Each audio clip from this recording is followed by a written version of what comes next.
the legacy of this theater, for those of you who don't know, this is the Chinese theater. This is where Star Wars, 49 years ago to the month, started here. This is where it all began.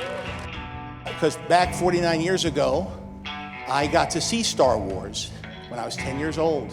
And that movie changed my life from that first shot. And my dad took me to see it. I sat by his side. He pointed things out, explained to me how cool it was that the X-Wings had oil stains. He later taught me about Kurosawa and all the influences, Hidden Fortress, all the influences, and opened the door for me to love not just Star Wars, but cinema. And I sat by my dad's side 49 years ago watching Star Wars for the first time, and tonight I'm getting to sit next to my dad and watch this movie.